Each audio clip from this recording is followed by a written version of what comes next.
Ce projet, financé par l'Union européenne en coopération avec ACPP et Foral, le comité régional de solidarité des femmes pour la paix en Casamance, que j'ai l'honneur de coordonner, est un projet qui vise trois grands résultats.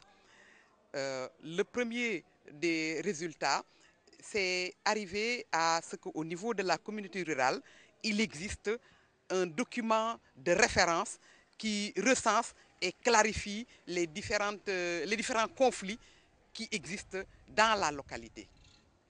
Le deuxième résultat que nous visons, c'est la mise en place d'un observatoire de ces conflits au niveau de la communauté rurale pour observer, pour prévenir et pour gérer les conflits qui peuvent se poser.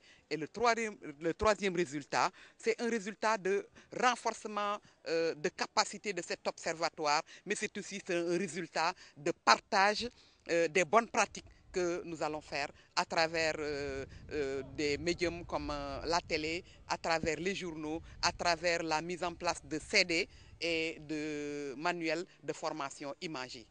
Ce projet va s'appuyer fondamentalement sur les femmes parce que nous estimons que pour comprendre ou pour connaître des conflits dans une localité, pour les prévenir, pour travailler à la réconciliation, à la paix, à la réconciliation, les femmes doivent être au premier plan.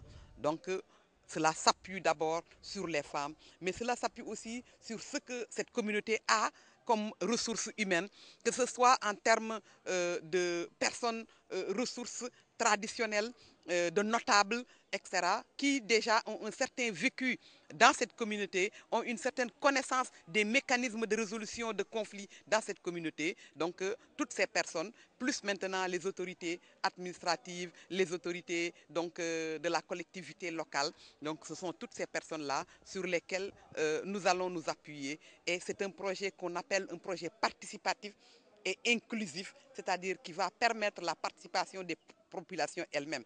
Parce que nul ne fera la paix à la place des populations, que ce soit au niveau des villages, que ce soit au niveau de la Casamance tout entière.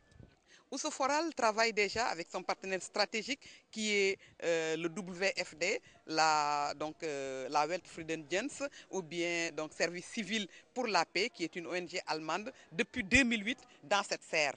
Nous la connaissons un peu mieux donc, parce que nous avons fait une recherche-action et nous avons vu que les populations ont déjà mené un certain nombre d'activités au niveau de cette communauté rurale. C'est ce que nous appelons nous appuyer sur les potentiels de paix qu'il y a dans cette communauté. Et nous avons vu leur détermination et leur mobilisation pour la paix, y compris celle de leurs autorités. C'est pour cela que nous avons choisi de travailler dans cette serre d'ADEA.